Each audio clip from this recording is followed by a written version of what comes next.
At precisely 7:42 a.m., the sky over Manhattan was still a dark shade of winter blue as Alexander Grant, once hailed as the prodigy billionaire who built the Grant Innovations empire from nothing but a cramped studio and a burning idea, stood alone in his glass-walled office with a pen trembling between his fingers and a bankruptcy document spread out before him like a death sentence. His board members had deserted him, the investors had withdrawn, and overnight his AI security division had been blamed, wrongly, he still believed, for a catastrophic data breach that cost corporations millions and shattered his reputation worldwide. He hadn't slept for 3 nights. The shadows under his eyes told the story of a man crushed under the weight of betrayal, loss, and exhaustion. At 8 a.m., he was scheduled to sign away everything he had spent 2 decades building. "Maybe this is the end," he whispered, staring out over the cold city. But down the hall, unnoticed and unseen, Maria Alvarez pushed her cleaning cart forward, humming quietly as she started her morning shift an hour earlier than usual because her daughter had woken up sick and she needed to leave work early. Maria had been cleaning these offices for 7 years, long enough to know every coffee stain, every dented trash bin, every nervous footprint on the polished floor, and even though she had exchanged only a handful of polite greetings with Mr. Grant, she always sensed the loneliness behind his powerful posture.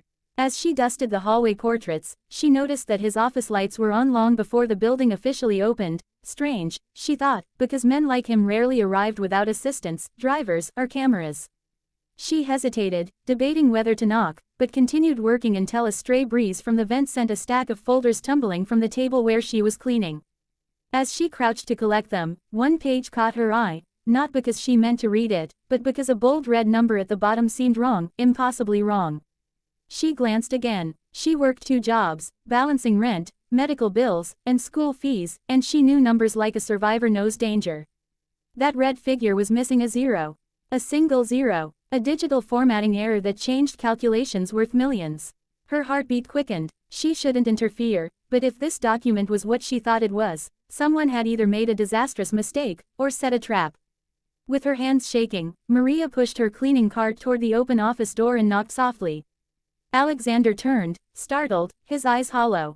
"I'm sorry, Mr. Grant, I know you're busy," she stammered, "but I think there's something wrong with one of the papers in the hallway. I didn't mean to look, I swear, but the number, it doesn't match the summary amount." For a moment, he stared at her as if she had spoken in another language. But then something flickered in his eyes, hope, or desperation, he wasn't sure. He motioned her inside and took the paper.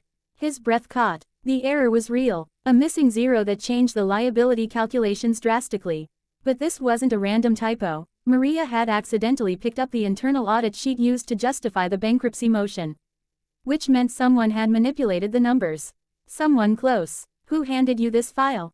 he asked sharply. Maria pointed to the table outside the boardroom. Alexander felt his pulse thunder in his chest.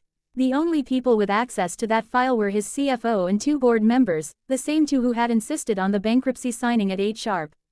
"Maria, you may have just saved my company." She blushed, stepping back. "I didn't do anything, sir." But he was already dialing his legal chief, adrenaline returning to his veins like electricity. For the first time in weeks, the billionaire felt alive, driven, awakened. And as he stared at the frightened but courageous cleaning lady who had dared to speak when others stayed silent, he knew this morning would change everything. "Maria," he said, "don't leave the building. I might need your testimony." Downstairs, the clock ticked toward 8 a.m. And upstairs, a quiet woman with a mop had just stopped the destruction of an empire.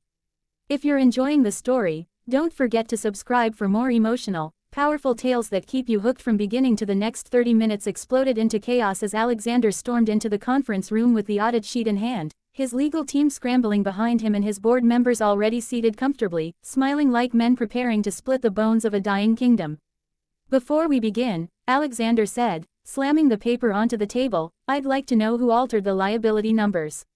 The room froze. The CFO's face drained of color, but it was board member Richard Hale, the man who had always envied Alexander's rise, who spoke first, smirking. "Alexander, this paranoia won't help you. The numbers are verified by the audit team."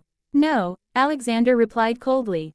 "They were falsified, and the only reason I caught it is because one of our cleaning staff saw the inconsistency." Several men scoffed. "You're going to take financial advice from a janitor?"